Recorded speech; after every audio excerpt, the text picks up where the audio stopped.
Selamat pagi jemaat yang dikasihi Tuhan. Sungguh bersyukur memasuki bulan baru kita boleh datang kepada Tuhan dan juga mengikuti perjamuan Tuhan serta pemberitaan firman. Hari ini kita berbicara tentang satu tema, yaitu menjadi rekan kerja di dalam Kristus Yesus, fellow workers in Christ. Saudara sekalian, kita membaca dari surat Filipi pasal yang kedua, ayat 19 sampai ayat yang ke-30. Setelah 1 bulan kemarin kita mengikuti rangkaian bulan misi, kembali kita membahas Filipi pasal yang kedua, saudara sekalian, dari ayat 19 sampai ayat yang ke-30. Saya akan bacakan untuk kita sekalian. Demikian bunyi firman Tuhan. Tetapi dalam Tuhan Yesus kuharap segera mengirimkan Timotius kepadamu, supaya tenang juga hatiku oleh kabar tentang hal ikhwalmu. Karena tidak ada seorang padaku yang sehati sepikir dengan aku dan yang begitu bersungguh-sungguh memperhatikan kepentinganmu. Sebab semuanya mencari kepentingannya sendiri, bukan kepentingan Kristus Yesus. Kamu tahu bahwa kesetiaannya telah teruji dan bahwa ia telah menolong aku dalam pelayanan pemberitaan Injil, sama seperti seorang anak menolong bapaknya. Dia yang kuharapkan untuk kukirimkan dengan segera, sesudah jelas bagiku bagaimana jalannya perkaraku. Tetapi dalam Tuhan aku percaya bahwa aku sendiri pun akan segera datang. Ayat 25. Sementara itu kuanggap perlu mengirimkan Epafroditus kepadamu, yaitu saudaraku dan teman sekerjaku serta teman seperjuanganku, yang kamu utus untuk melayani aku dalam keperluanku, karena ia sangat rindu kepada kamu sekalian dan susah juga hatinya. Sebab kamu mendengar bahwa ia sakit. Memang benar ia sakit dan nyaris mati. Tetapi Allah mengasihi dia, dan bukan hanya dia saja, melainkan aku juga, supaya duka citaku jangan bertambah-tambah. Itulah sebabnya aku lebih cepat mengirimkan dia, supaya bila kamu melihat dia, kamu pun dapat bersuka cita pula dan berkurang duka citaku. Jadi sambutlah dia dalam Tuhan dengan segala sukacita dan hormatilah orang-orang seperti dia. 30. Sebab oleh karena pekerjaan Kristus dia nyaris mati dan ia mempertaruhkan jiwanya untuk memenuhi apa yang masih kurang dalam pelayananmu kepadaku. Sampai di sana kita membaca firman. Saudara sekalian, terlebih dahulu kita ingin lihat sedikit latar belakang berita utama dari Filipi 2 ayat 19 sampai 30. Surat ini ditulis oleh Rasul Paulus waktu dia sedang di dalam penjara. Di dalam jeriji daripada besi-besi penjara itu sekalian, Paulus itu masih selalu mengingat, merindukan, dan mempeduli jemaat Tuhan, termasuk jemaat yang ada di Filipi. Oleh karena itu di tengah-tengah cengkraman yang sulit ini, dia menuliskan surat ini, sekalian, yang keluar dari isi hati pikirannya dalam bentuk satu surat, dikirimkan kepada jemaat yang ada di Filipi. Dan salah satu bagiannya di dalam pasal 2, 19-30 ini, dia menyampaikan dua hal yang penting di dalam berita ini. Satu, sekalian, pengutusan Timotius ke jemaat Filipi. Timotius itu adalah seorang rekan kerja yang baik bagi Rasul Paulus. Rasul Paulus sangat memahami ketulusan hati, cinta yang sungguh-sungguh dari Timotius kepada jemaat, kepada orang-orang yang seiman, yang percaya kepada Tuhan. Oleh itu Rasul Paulus mengatakan, aku mengirim dia Timotius kepadamu karena aku benar-benar mengerti. Dia memperhatikan kamu, dia mempeduli kamu, dia cinta kepada kamu di dalam kasih dan cinta Kristus. Maka aku mengutus dia kepadamu. Dan setelah dia pergi kepadamu, memahami situasi dan kondisi kamu, dia akan kembali memberitahukan kepadaku, dan disitulah aku akan menjadi tenang dan sukacita. Itu berarti waktu di dalam penjara ada kegelisahan di dalam hati Paulus terhadap jemaat-jemaat. Saudara sekalian, jarak antara Filipi dengan Roma itu kurang lebih 700 mil.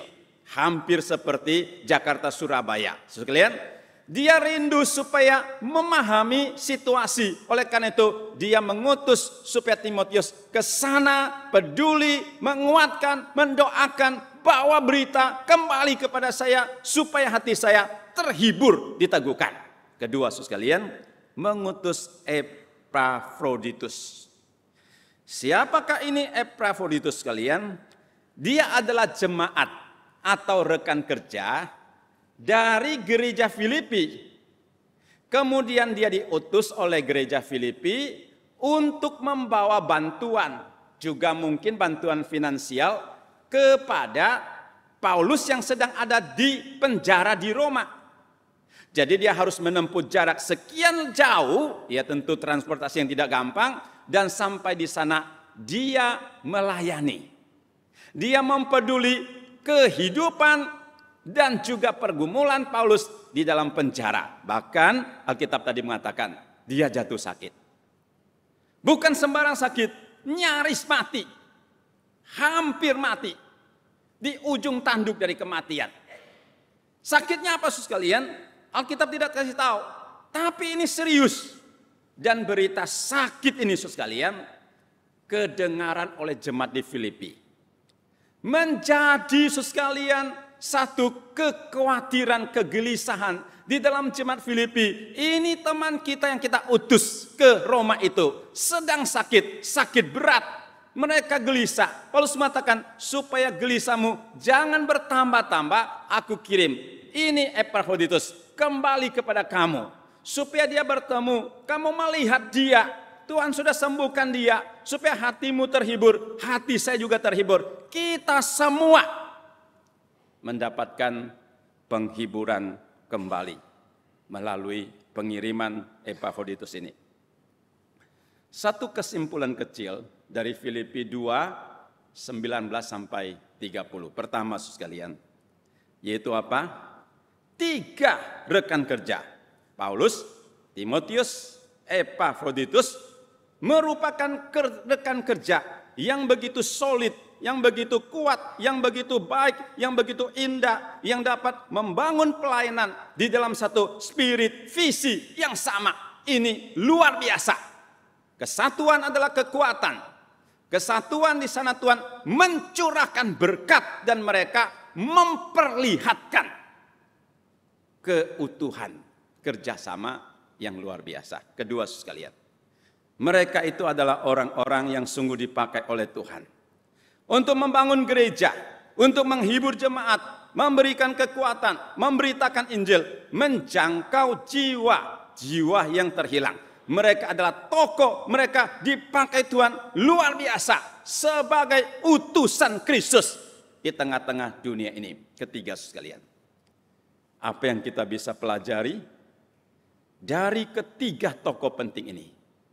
Untuk satu kehidupan, panggilan kita sebagai pelayan Tuhan, umat Tuhan, utusan Tuhan di Jakarta, di PIK, di kota, di tempat ini. Apa yang bisa kita pelajari? Sekalian belajar daripada Rasul Paulus, tokoh besar. Antusias, bersemangat, setia, melayani. Ini adalah contoh teladan pertama. Sekalian, Rasul Paulus adalah salah satu tokoh penting di dalam Alkitab. Semua kita akui. Dan salah satu hal yang menonjol, yang menjadikan Rasul Paulus itu luar biasa, berbeda dengan orang lain, adalah semangatnya. Ya, hati yang berkobar oleh kasih, antusias melayani Tuhan. Ini adalah trademark. Ini adalah satu tanda yang sangat khusus di dalam diri Paulus yang benar-benar bisa kita pelajari. Sekalian, pertama, sekalipun karena Injil dan gereja Tuhan, dia dipenjarakan. Sekalian dipenjarakan, itu berarti dihina, dikurung sekalian, masuk ke dalam satu lingkungan hidup yang tidak nyaman, mungkin makan minum juga sangat terbatas. Itu satu situasi yang sangat menyakitkan. Walaupun di dalam penjara sekalian, tangan kakinya dipasung, dikunci di dalam pintu sel sekalian, tetapi kunci rantai itu tidak bisa mengunci hati daripada Paulus yang penuh dengan kasih untuk peduli jemaat, sehingga orangnya di dalam penjara hatinya masih tetap peduli gereja Filipi dan yang lain, mengutus rekan-rekan melayani, memberitakan Injil Tuhan. Itu namanya roh yang menyala-nyala.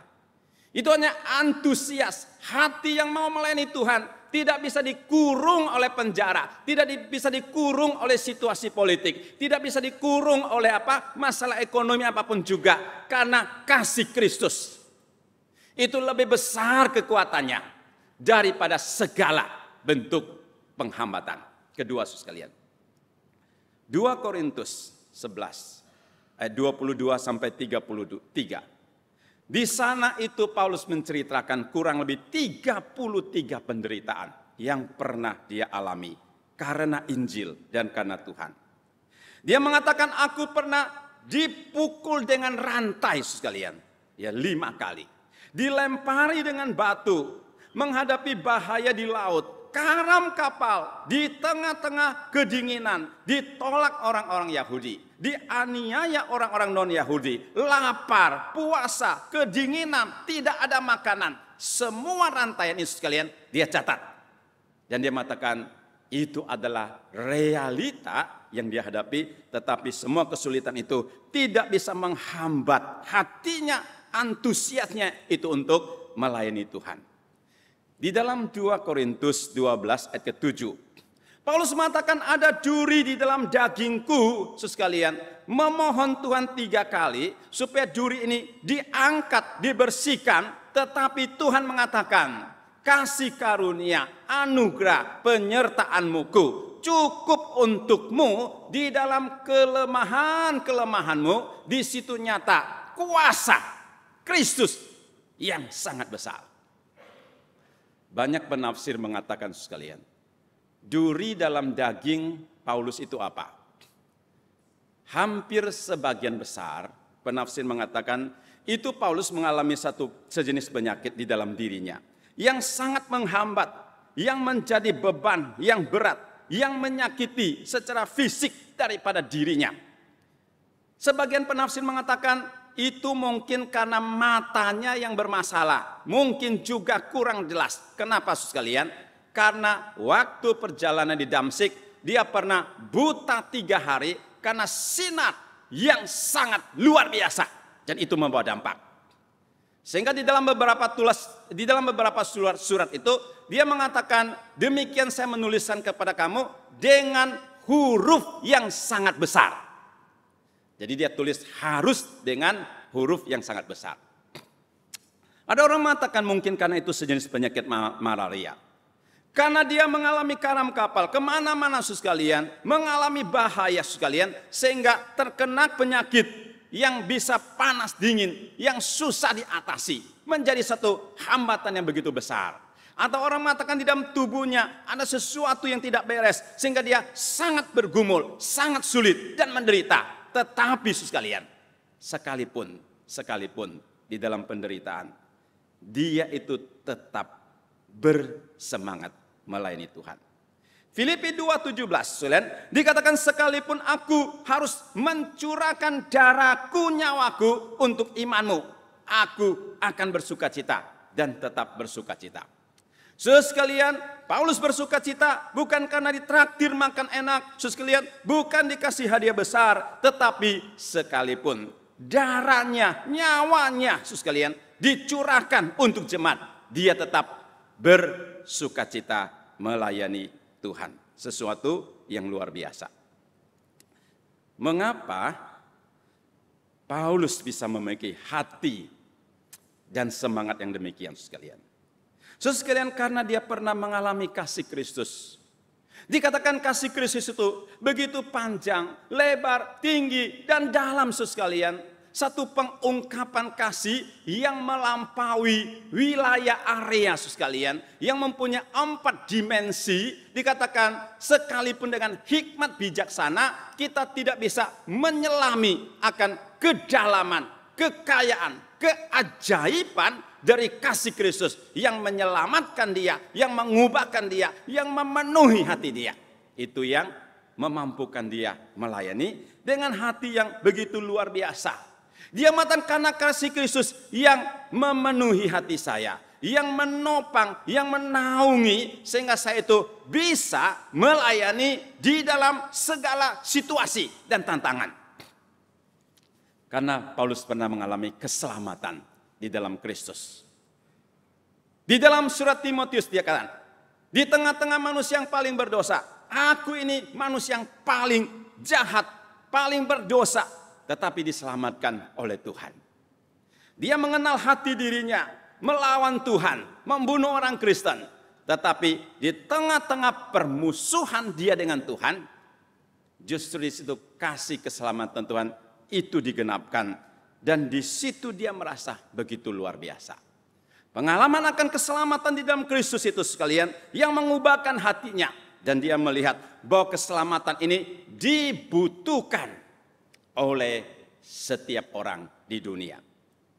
Sekalipun kamu mendapatkan seisi dunia, Tuhan mengatakan, tetapi kehilangan nyawa, binasa di dalam dosa, tidak ada maknanya. Saudara, Paulus mengetahui bahwa Injil keselamatan itu berharga, lebih penting dari segalanya, dibutuhkan oleh setiap orang. Maka dengan semangat giat dia memberitakan, sekalipun itu tidak gampang menjalankannya. Saudara, itulah hati Paulus yang selalu dekat dengan hatinya Tuhan. Itulah hati Paulus yang ada kepenuhan kasih, yang ada penerangan Injil, yang ada satu semangat spirit daripada kasih Tuhan atau isi hati Tuhan. Bagaimana Tuhan mencintai jiwa yang terhilang. Demikian Rasul Paulus mencintai sesama yang hilang. Bagaimana Kristus rela berkorban mati bagi jemaat, supaya umat Tuhan kudus tidak bercacat di hadapan Tuhan. Demikian hati Paulus mencintai sesama jemaat supaya boleh hidup kudus di hadapan Tuhan. Hati yang luar biasa. Sekalian, dengan satu keyakinan yang penuh kita berkata, setiap orang yang telah mengalami kasih keselamatan, kebaikan Tuhan, termasuk saudara dan saya pada hari ini, seharusnya hati kita juga memiliki semangat antusias sama seperti Paulus ini untuk melayani Tuhan. Karena kasih itu bukan sesuatu yang pasif.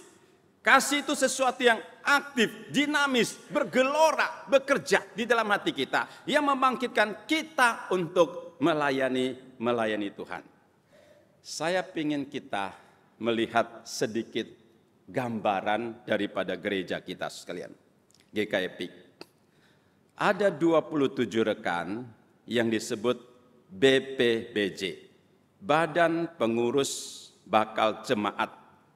Itu juga setara dengan majelis ya, cuman kita masih bakal jemaat, jadi disebut dengan badan pengurus. Terdiri dari rohaniwan dan juga non-rohaniwan. Sekalian, apa yang dikerjakan 27 orang ini sekalian? Minimal 1 bulan rapat 1 kali sekalian, minimal sekalian. Ada 2 kali atau 3 kali. Sekalian, apa yang dibicarakan sekalian? Yang dibicarakan bagaimana kita membangun gereja ini, menjangkau masyarakat di PIK Jakarta untuk percaya kepada Tuhan. Bagaimana kita memaintain pelayanan-pelayanan yang ada, finansial yang dibutuhkan.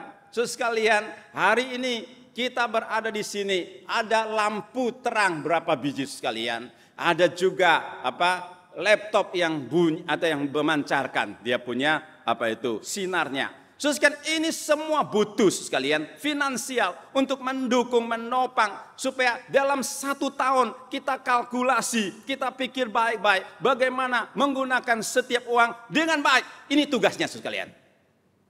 Mengembalakan jemaat, mempedulikan jemaat yang ada pergumulan, tantangan, saudara sekalian, itu harus kita doakan saudara sekalian.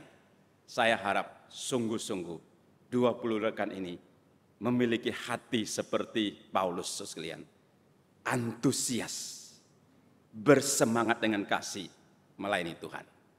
Yang kedua sekalian, sekitar 200 rekan kerja berupa aktivis sekalian, pengurus di bidang di komisi yang masuk di dalam struktur sekalian. Seperti guru sekolah minggu, asyir sekalian, tim penginjilan, tim doa sekalian, dan juga misalkan tim pengunjung sekalian atau pembesukan. Semua itu bagian-bagian dari rekan-rekan ambil bersama-sama melayani. Sehingga kita bisa running bersama, kita bisa melayani bersama-sama. Karena ada sekian banyak orang ini sekalian. Saya harap kita melayani karena kasih yang berkobar-kobar membangkitkan kita. Ada lagi sekian 300 jemaat sekalian. Walaupun tidak masuk secara struktural, namun saya sangat percaya hati kita juga berkobar-kobar untuk melayani. Sekalian tidak di struktural, bukan berarti tidak melayani. Di dalam semua kesempatan kita bisa melayani sekalian. Lewat doa, persembahan, beritakan Injil, lewat kesaksian hidup, lewat setiap tutur kata yang kita lakukan.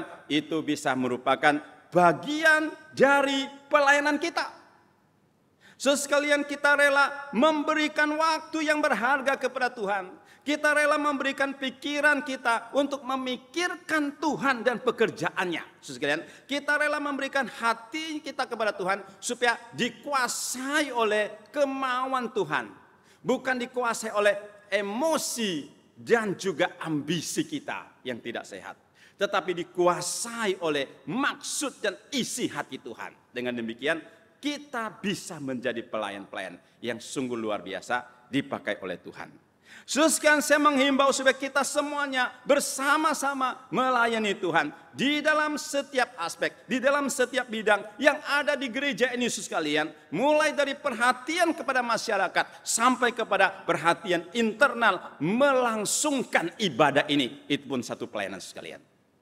Itu merupakan bagian jiwa hati kita yang mempersatukan kita di dalam Kristus dan semangat untuk hidup bersama-sama bagi Tuhan. Namun sekalian melayani Tuhan tidak boleh dan tidak hanya dibatasi oleh 4 tembok gereja ini sekalian. 1, 2, 3, 4. Sekalian orang Kristen melayani Tuhan bukan hanya 2 jam di gereja 1 minggu 1 kali. Bukan melayani Tuhan di dalam ruang lingkup tembok gereja sekalian. Memang bagian ini adalah penting kita melayani, merupakan jantung pelayanan kita. Tetapi kehidupan orang Kristen yang sebenarnya, pelayanan yang sebenarnya orang Kristen itu di dalam semua aspek hidup kita. Dimanapun kita berada, di kantor, di rumah, di marketplace, di setiap bidang kehidupan, itu adalah ladang pelayanan, kita bisa dan dapat melayani Tuhan. Saya memperkenalkan kepada saudara satu orang namanya Brother Lawrence sekalian. Siapakah dia sekalian?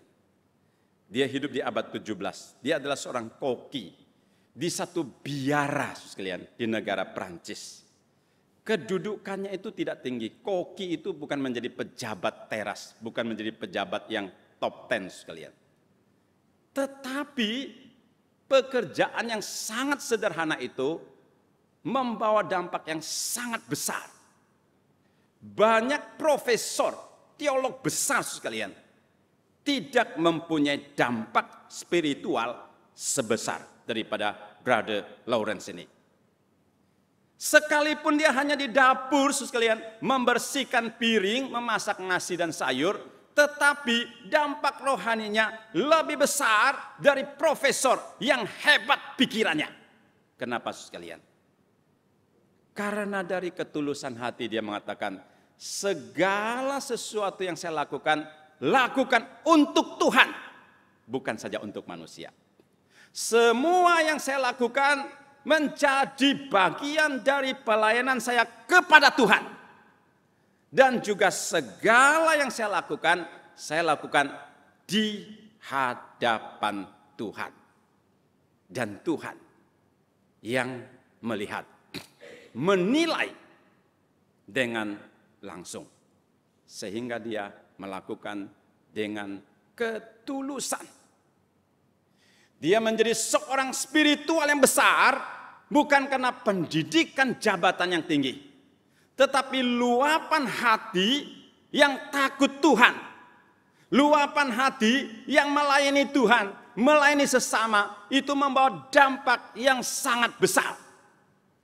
Dan dia menuliskan satu kalimat seperti yang ada tertera di sini.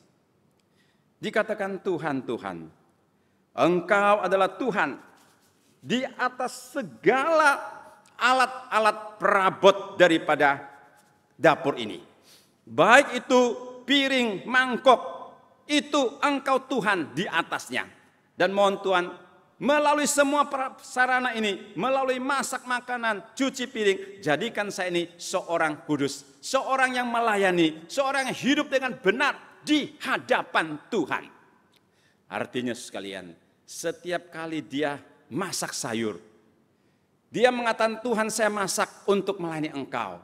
Jadikan proses memasak ini satu pelayanan yang menyucikan hidup saya, yang membawa saya dekat kepada Engkau. Setiap kali dia cuci piring ataupun mangkok, dia mengatakan, Tuhan, aku melakukan untuk Engkau karena Engkau hadir di sini. Engkau yang empunya semua mangkok piring ini. Aku lakukan untuk Engkau sehingga hidupnya diubahkan menjadi kudus, menjadi orang yang diperkenankan Tuhan luar biasa. Sehingga dampak spiritualnya itu sangat besar. Saudara sekalian, Tuhan memanggil kita di rumah, kantor, masyarakat, di tempat kerja, lapangan kerja kita. Saudara sekalian, itu adalah ladang yang Tuhan berikan. Kita melayani dengan segenap hati, kekuatan kita untuk Tuhan, saudara sekalian. Karena Tuhan tempatkan kita, taruh kita di setiap tempat, di setiap bidang, di setiap pekerjaan. Itu ada maksud rencana Tuhan. Kalau kita bisa menghidupkan demikian sekalian, itu namanya hidup yang antusias melayani Tuhan. Orang kedua sekalian, Timotius. Dia bisa menjadi rekan yang baik bagi sesama. Sekalian, orang bisa giat semangat, itu satu hal. Tetapi bisa menjadi rekan yang baik untuk orang lain, menyangkut orang lain. Ini sesuatu yang tidak gampang sekalian. Karena pada dasarnya kita ini egosentris. Kita melihat segala sesuatu dari cara kita, kemauan kita, pola pikir kita, nilai-nilai yang kita anggap itu harus selalu menjadi basic daripada konsep perbuatan ataupun kita lakukan sesuatu. Tetapi waktu kita bekerja sama dengan orang lain sekalian, kita harus bisa memahami, menerima pikiran orang lain, pola kerja orang lain, menyatu dua hal yang berbeda. Itu menjadi tidak gampang. Sehingga orang mengatakan menjadi rekan yang baik bagi sesama, itu hampir seperti orang yang berani menyangkal diri. Berani mengosongkan hati pikiran supaya hati pikiran orang lain bisa masuk di dalam hati pikiran kita untuk jalan bersama-sama. Itu namanya mengosongkan diri. Filipi 2 ini sekalian, itu kaitan dengan yang di atas 1-11. Bagaimana Yesus mengosongkan dirinya, keilahiannya, supaya dia menggenapkan kehendak Allah Bapa. Ini satu sistem kerjasama ilahi yang luar biasa, yang sudah Paulus sampaikan di beberapa bagian atas itu sekalian, dan diaplikasikan. Paulus mengatakan bukan saja Kristus yang punya sikap teladan yang demikian, kita yang mengikutinya juga demikian, saya, Paulus, dan juga rekan-rekan yang lain. Saudara sekalian, menjadi co-worker yang baik untuk sesama, itu sesuatu yang luar biasa. Beberapa hal yang bisa kita pelajari di dalam kehidupan pelayanan Timotius menjadi rekan kerja yang baik sekalian, sehati sepikir. Di dalam ayat yang ke-20. Paulus mengatakan, dia adalah seorang yang sehati sepikir dengan saya. Tidak ada orang-orang seperti dia yang luar biasa. Artinya sekalian, antara pikiran, hati, rencana kerja daripada Timotius dengan si Paulus itu bisa terkonek sekalian. Karena ada penyatuan hati dan pikiran. Ini sesuatu yang tidak gampang. Juga bisa berarti saling menghargai, saling menerima, saling melengkapi. Ini baru bisa menjadi rekan kerja yang baik. Hari ini banyak orang berpotensi, tetapi tidak menjadi berkembang karena benturan dengan orang lain. Karena tidak bisa beradaptasi, sinergi secara efektif. Saudara sekalian, mengakibatkan pekerjaan itu tidak berkembang. Sehingga Paulus mengatakan ini rekan yang luar biasa. Kenapa? Karena dia sehati, dia sepikir, bisa membangun pekerjaan, menyatu, berjalan bersama-sama. Itu luar biasa. Saudara sekalian, kalau kita berjalan di satu lempengan kayu, kemudian sekalian kita berjalan di depan, teman kita berjalan di belakang, dan ada teman lagi di belakang sekalian. Kalau derapnya itu tidak satu langkah, itu akan menjadi sekalian kacau balau berantakan. Bisa ke kiri, ke kanan sekalian, bisa terseret dan sebagainya. Tetapi kalau kayu dan bersama bisa berjalan dengan baik, apabila satu sama, dua sama, sekalian menjadi indah. Walaupun banyak orang. Inilah gereja. Inilah disebutkan rekan bagi sesama. Sekalian, menjadi rekan sesama yang baik di dalam Kristus. Kita memikirkan apa yang dipikirkan Kristus. Kita merasakan apa yang dirasakan Kristus. Kita membela apa yang dibela Kristus. Kita menolong apa yang ditolong oleh Kristus. Kita menangisi apa yang ditangisi Kristus. Kita mengutamakan apa yang diutamakan Kristus. Kita peduli apa yang dipeduli Kristus, maka kesatuan hati dan pikiran akan terjadi di dalam gereja, di dalam keluarga, di kantor, di masyarakat, menjadi indah dan berkembang. Saudara sekalian, selama kita terus memaksakan keinginan keegoan kita, itu yang menjadi penghambat yang begitu serius di dalam kehidupan bersama. Sehingga dikatakan saudara sekalian bahwa sehati sepikir sangat perlu diterapkan di dalam kehidupan keluarga, pekerjaan, gereja, kampus, marketplace, dimanapun kita berada. Karena ini adalah kehendak Tuhan atas hidup bersama. Kita tidak boleh menciderai kesatuan, keharmonisan, kebersamaan. Kita tidak boleh mencari kepentingan sendiri. Sepakat melakukan sesuatu bersama, itu adalah kekuatan. Sekarang apabila ada pertikaian konflik, harus diselesaikan di dalam firman dan kasih Tuhan. Hidup berkarya sehati sepikir memang tidak mudah. Setiap orang punya latar belakang, pola pikir yang berbeda. Tetapi harus meminta Roh Kudus, hatinya Tuhan, menyatukan kita dari segala aspek yang berbeda. Sehingga bisa tercipta suatu kegembiraan, sukacita, dan kemajuan yang sangat indah sekali. Sekalian juga memiliki hati yang tulus dan murni. Di dalam ayat yang ke-20 dikatakan, dia sungguh-sungguh ingin memperhatikan kamu, Paulus mengatakan.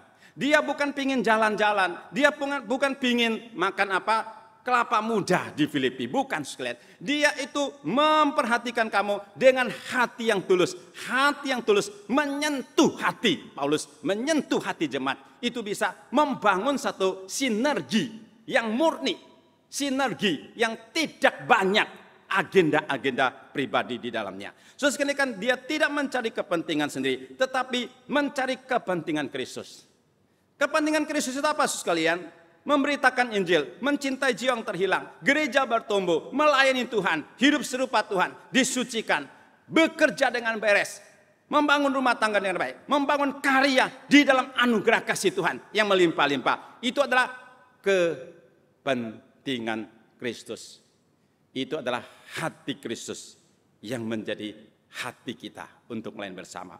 Dan dia memiliki kesetiaan yang tahan uji. Paulus mengatakan, aku utus dia ke kamu karena saya sudah melihat kesetiaannya teruji. Dia bersama dengan saya melewati kesusahan di dalam pemberitaan Injil, menghadapi penantang musuh di dalam pemberitaan Injil, bahkan kesulitan. Dia tidak mengeluh, tetapi setia, dan dia itu setia sungguh-sungguh. Saudara sekalian, ini adalah beberapa syarat yang dicantumkan oleh Alkitab tadi, memberitahukan kepada kita bahwa Timotius bisa menjadi rekan yang baik. Karena dia ada beberapa syarat tadi. Sehati, sepikir, saudara sekalian, kasih yang tulus, kepentingan Kristus, dan memiliki kesetiaan. Itu yang Tuhan kita mau, itu yang Tuhan mau kita pelajari hari ini. Di dalam kehidupan kita setiap hari, dimanapun kita berada. Saudara sekalian, kalau kita mempunyai sikap hati hidup yang demikian, kita itu apa? Disambut orang. Kita itu dinantikan orang. Kita itu diharapkan orang. Kita itu diperlukan orang. Kita itu disenangi orang. Karena apa? Ada karakter yang bisa menjadi co-worker yang baik bagi sesama. Jangan sampai menjadi problem maker, saudara sekalian. Di mana kita ada, di situ ada problem. Saudara sekalian, itu yang ingin kita ubahkan di dalam Tuhan. Kita menjadi fellow worker yang disambut, dinantikan. Karena ada sikap yang luar biasa. Terakhir, saudara sekalian, Epafroditus, pribadi yang dapat dipercaya. Di depan kita mengatakan bahwa Epafroditus itu diutus ke Paulus itu adalah untuk membantu dia. Ayat 25 mengatakan Epafroditus diutus jemaat Filipi untuk membantu kebutuhan Paulus di penjara, termasuk juga finansial. Artinya dia orang yang dipercaya oleh jemaat Filipi. Mereka punya sekian banyak bantuan, ya. Mengatakan kita mau kirim ini bantuan kepada Paulus, hamba Tuhan yang melayani. Dengan cara apa? Mengutus ini Epafroditus, sepakat. Ya, kalau rapat hari ini, pleno, putuskan, utus dia. Besok dia jalan sekalian. 700 mil. Sampai kepada Paulus. Dia memberikan apa yang disampaikan oleh jemaat. Dan bukan saja menyampaikan. Paulus mengatakan dia membantu, melengkapi kebutuhan saya. Kamu Filipi orang banyak, tidak bisa semua hadir di sini. Dia mewakili kamu untuk melakukan pekerjaan yang harusnya kamu lakukan, ditanggung oleh si satu orang ini. Dan bahkan dia sampai hampir mati. Dia menyerahkan nyawanya untuk Tuhan dan untuk Injil Tuhan. Dia orang yang sangat bisa dipercaya. Karena dapat dipercaya dan saling percaya, maka kita dapat membangun relasi dan kerjasama yang mendalam dan kuat. Saudara perhatikan kalimat ini. Kita bisa membangun relasi kerjasama yang mendalam, yang tahan uji, yang kuat apabila ada saling percaya. Kalau kerjasama itu hanya permukaan, lip service saja sekalian, itu kerjasama menghadapi kesulitan pasti pecah. Yang bisa kita lihat di depan mata. Tetapi kalau dengan kesungguhan, rasa percaya yang mendalam, itu adalah satu relasi yang sangat kuat dan tahan uji. Oleh karena itu di dalam kehidupan suami istri sekalian, itu harus ada rasa keyakinan saling percaya. Kalau suami pergi ke luar kota, istri sudah menduga berbagai hal-hal yang negatif sekalian, itu menjadi retak-retak di dalam hidup rumah tangga. Saudara sekalian, kalau suami mencurigai istri, tidak bisa menggunakan uang, tidak bisa mengatur anak sekalian, itu menjadi retak keluarga. Begitu juga anak dengan orang tua dan sesama rekan di gereja ataupun teman di kantor.